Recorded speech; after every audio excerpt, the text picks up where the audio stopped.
In this episode of Road to Master Builder, we're going to be taking a bit of a step back from big builds and focusing on some core principles. I'll show you guys how I went from this boring one in the middle to all these cool palettes on the sides, and how you can even make lots of different variations of them like in the back. It's incredibly easy, and I'll show you guys the tools that I use to do this. So something I said in my last video is that I basically always stick to a similar block palette. Usually it's like spruce wood and some different variant of stone. And I've only very recently started experimenting with other kinds of blocks. So yeah, I definitely have a long way to go when it comes to expanding my horizons with block choices and block palettes. That's what we're here for. Let's improve together. To improve, what we're going to do is make a really simple house in the next 20 minutes because I have work, and apply a bunch of different palettes to it to get better at picking the colors as well as making different patterns with those colors.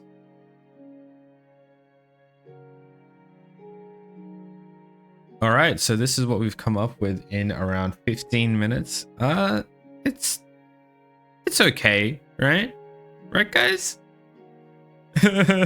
Yeah, I'm pretty happy with it for 15 minutes. That was actually pretty fun. If like me, sometimes you struggle to like even get building or thinking of what to build or whatever, give yourself like some crazy time limit, like 20 minutes, and see what you can make in a limited area as well. But anyways, here we are, and now it's time to copy this. Bam,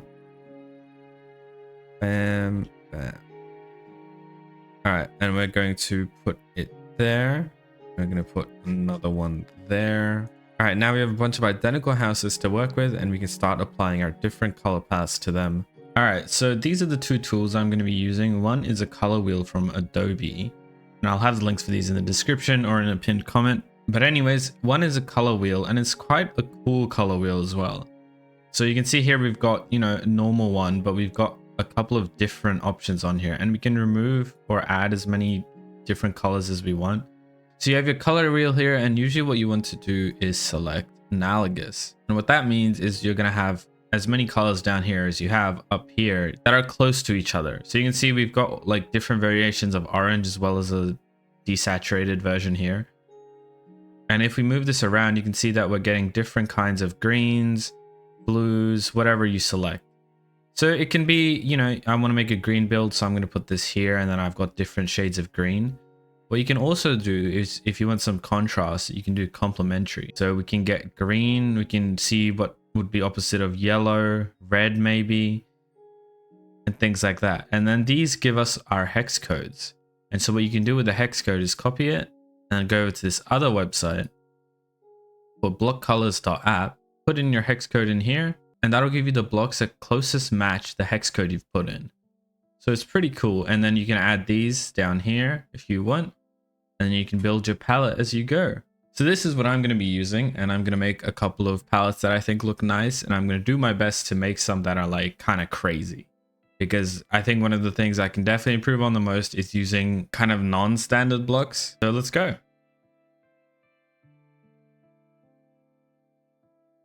All right, I made some analogous block palettes. I'm not sure how these are going to look actually in Minecraft, but hey, we'll see. Now I'm going to try and make some really like contrasty complementary ones. All right, so now we have two complementary palettes up here, which yeah, I don't know, it's hard to judge, but hey, they should look interesting at the very least. So yeah, let's put these into Minecraft. All right, well, here we are. Here is our color palettes laid out in front of the houses with our normal one in the middle. I'm not gonna lie, guys, I'm kind of not nervous, but I mean, I guess you anxious, maybe. Like, I don't think I can pull this off. I am, yeah, this is gonna be interesting.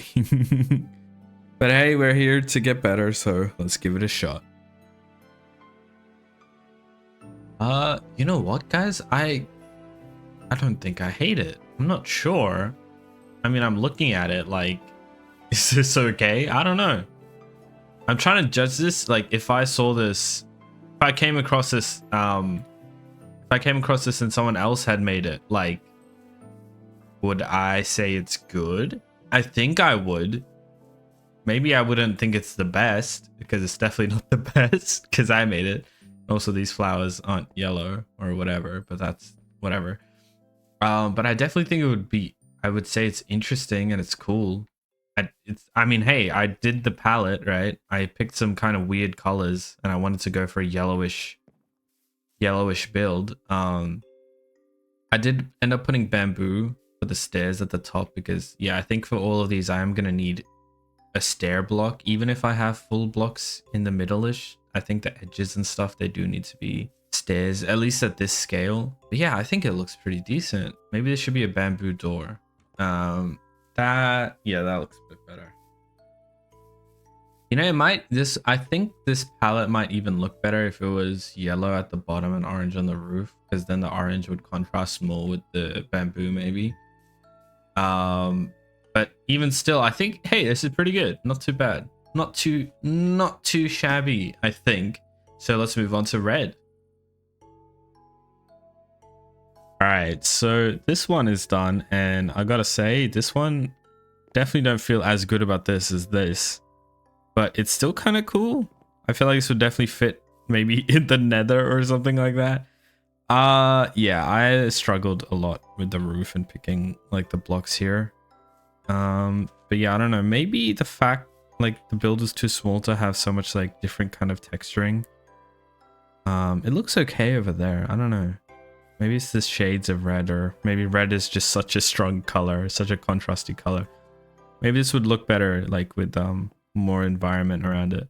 But hey, I still think it looks kind of decent, and if it was like, if I came across this, I would say it's cool. So that's good enough, and I'm gonna move on to a complementary one, which is going to be very weird. We got purple and yellow. So this is probably going to be even harder than just red and yellow. So yeah, let's try that. All right, so surprisingly, this one was kind of easy, and I kind of weirdly like the outcome. I don't know. I mean, it's definitely very weird. It's like Joker colored kind of. But I think it looks all right. This would definitely fit into some sort of like whimsical kind of magical type setting, maybe, perhaps. I don't really like the purpose stairs. They look kind of ugly, so I would get rid of those if I could. Whoops. But yeah, I am kind of happy with it, and it is surprising to me that this looks decent. But yeah, onto blue and orange, another complementary palette. All right, and here we are with our blue and kind of orange house. I struggle with the roof here a bit. I really want to make it more orangey, but I feel like that, I don't know, that does not look good. So I think the best we're gonna get for now is copper. And I think it looks okay. This is probably among my least favorite, if not my least favorite. Yeah, the roof really does. I wish I could do something else here. I'm not sure. Maybe I could do this. Make it a bit more interesting. That kind of works, I think. Maybe? I don't know. No, I don't know. I don't know, guys. I don't know. But that's okay. I mean, yeah, we are practicing, right? So that's fine. Aim is not to be perfect. Remember that. It's okay to make things that look bad. Don't feel like everything you make has to be perfect straight away. Otherwise, you're going to get stuck in the trap of never starting and never finishing things. So just give it a go. Finish what you're doing, and then, you know, do better next time. So I'm going to call it good for that one, and we're going to move on to green. I have a feeling that I'll be able to do this one good, and I hope I'm right, but there's only one way to find out. And there we go.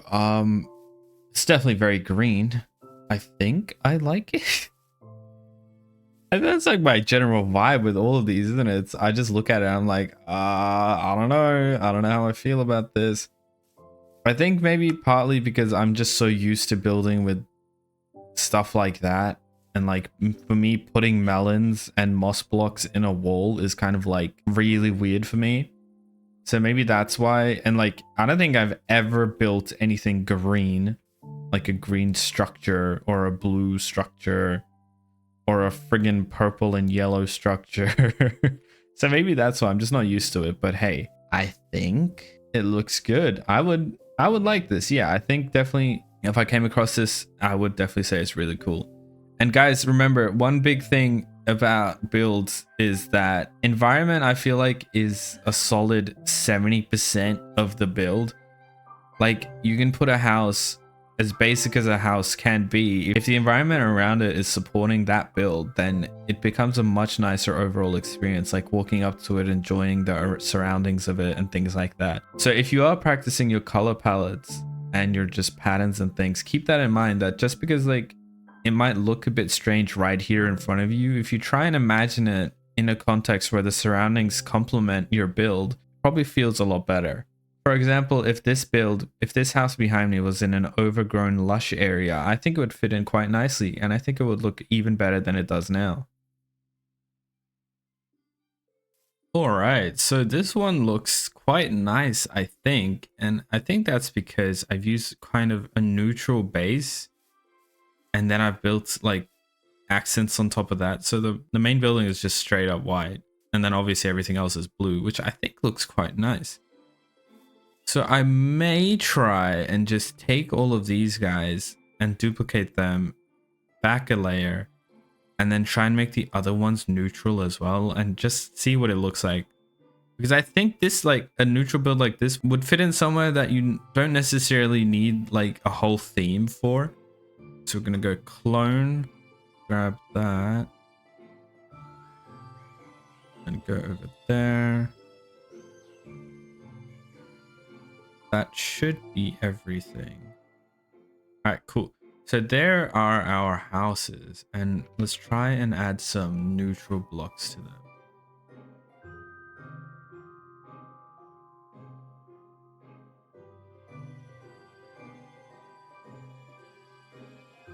And there we have it. I honestly think it's quite interesting. It looks, I only did the fronts obviously, so the sides are still the same, but honestly it looks pretty interesting. I think it just goes to show that a small change like that can make a build feel quite different and maybe fit into a completely different place. I definitely wasn't very consistent with my detailing across these. Like I used buttons on the first build, which I think helps quite a lot, and I could have used it on the other ones as well, and I probably should have put some coral fans up there. But yeah, overall not too shabby, I think, and it's good practice for me. I love how if you go too far the shulkers disappear from the red house. I definitely think this is very helpful practice. So if you guys want to get better at like picking blocks and colors and things like that, I think this is a good way to start doing that, and as well as practicing your building skills on small scale houses. So there we are, guys. That's my practice today for getting better at picking block palettes. Oh yeah, a video that really helped me was this one by Henry Packer about never struggling with block palettes again. That's where I got the Adobe Color Picker from, and the Block Color Picker tool. So that is a really, really good video, and I definitely suggest you check that out after this one. I hope you guys enjoyed this video, and I hope it was kind of helpful or at least entertaining for you guys. We definitely still have a lot of room to improve, but we will get there, don't you worry. I would love to see what you guys build. If you'd like to join my Discord, I'm really active on there. We've got a community server that has a creative world where you can build as well as an SMP. In the next episode, I think we're going to be taking on structures and composition of builds. So working on different kind of things like different types of walls, doors, entrances, roofs, building shapes, diagonals, things like that. I think it should be a really interesting one, and I hope you guys look forward to it. Please subscribe if you haven't already, and I'll catch you in the next one. Bye!